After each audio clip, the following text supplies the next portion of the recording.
Well, hello again, Libra. It's an important month for you, August 2015. I'm Dadhichi, Toth from astrological.com.au. I have your horoscope here and I'm looking at it now, and a few very significant things. Most importantly, the retrograde motion of Venus, your ruler, throughout this month of August up into the end of the first week, second week of September, is significant in that it actually activates a lot of those energies. It is a revisionary period. This planet, along with Jupiter, Mercury and the Sun, is in your 11th house. And all the planets function very, very well in this part of the zodiac. So, yes, this is a significant month, and it is one in which you can achieve and feel fulfilled in a lot of areas. But that revisionary aspect seems to be the overrider, I think. So yes, this month you can achieve a lot, especially in the area of the social life, your friendships, romance. I'll talk about that in a moment. But having your ruling planet move back into this area indicates somehow that you may have been thinking of making some change in your life, but you've decided against that, or you're at least going through a revisionary period to maybe consider the opinions of others, which is not unusual for you, Libra. Sometimes you can be a little bit indecisive, but I like the fact that you're doing this. You're not hopefully relying too much on other people, although the 11th house is the house of social interaction, so you may be overdoing it. No harm in getting opinions from other people if it's a major life decision, but you shouldn't let all of those differing viewpoints cripple you from making your own individual assessment, drawing a conclusion and being firm and decisive once you have. The full moon is an important one too, as well as the new moon. The full moon takes place on the 1st of August, the very first day of the month, and that's in your 5th house of love affairs. It's moving into opposition to all of these planets in the 11th house, one by one. So there could be some conflicts there, and romance and creativity could be stifled a little. And it shows that you may be a bit over-emotional, especially where it comes to children, competitiveness. You need to just do what you have to do and try to remain a little bit more dispassionate in that process. The forward movement of Saturn on the 3rd of August is another important transit that we see taking place. That is in your 2nd house. There's quite a few planets that are in retrograde motion now. This one, of course, has been in some ways stifling your financial income. You've been a little bit worried about that. It's still going to take a while to move out of here, but shortly it will. And we see at least now the concentration, the discipline, the constraints you've had in that area may be coming to an end, especially with all of these planets in the 11th house, which incidentally is a sector of profitability.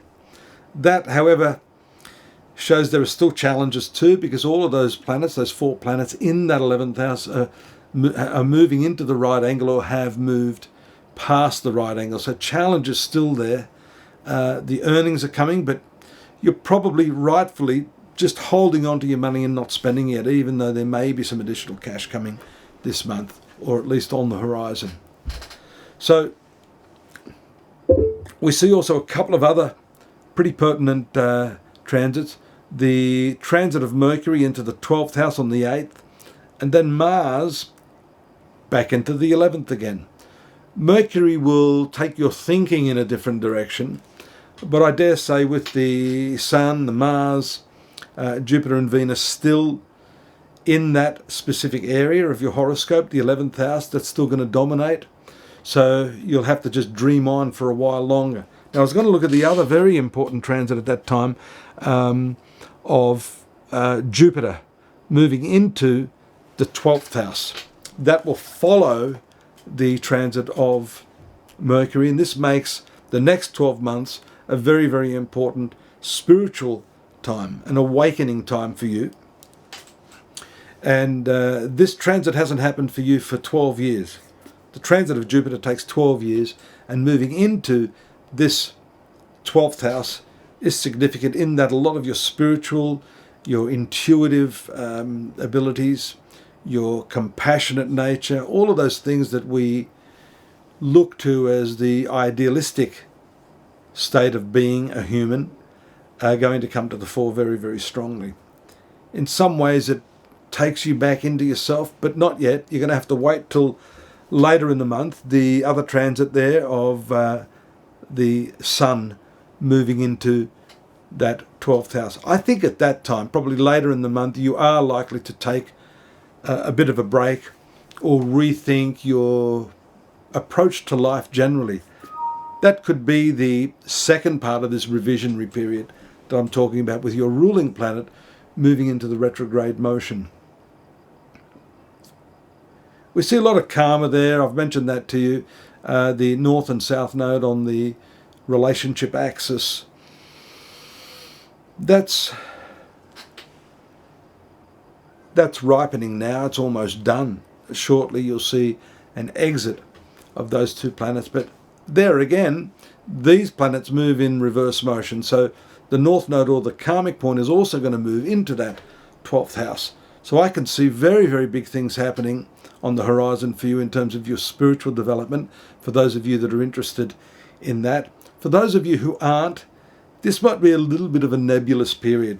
Pay attention to the dreams that you have in this period, because you're going to see that there are some signals coming from beyond the normal sensorial level, and you need to be alert, receptive to that, to give you the insights you need to make the right decisions at this point in your life.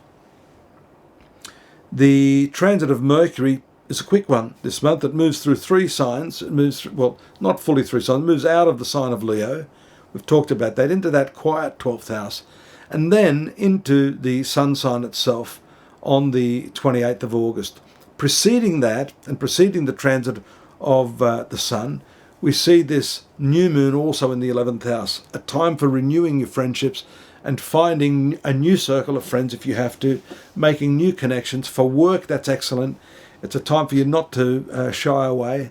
But this is pretty significant too, because you've got Mars there. And I feel that that's going to be the catalyst for, firstly, expanding your network of connections and people. But be careful too, Mars is a combative planet. It's the planet that rules your zone of partnerships, so it is quite likely you're going to partner up with people, meet new people, but those partnerships that are already in place may be under the hammer, and you may be looking at some disputes, arguments, head-on confrontations with people, so you're going to need to be a little bit careful of that. The new moon's great there. It's I guess a renewal of your focus in life, what it is you want in life. The desire nature will come to the fore, because the 11th house is the fulfillment of desires. And although you have some of these desires, maybe smaller goals that have now been attained, this new moon does show a turning over of a new leaf, a new chapter in your life beginning, and refocusing of your energies on exactly what it is that you want. I hope to see you here again next month. We have more on the month in focus, along with your daily and yearly horoscope. That can be found at the website astrology.com.au. And I hope you will be here next month. I will be. Take care till then. Bye-bye.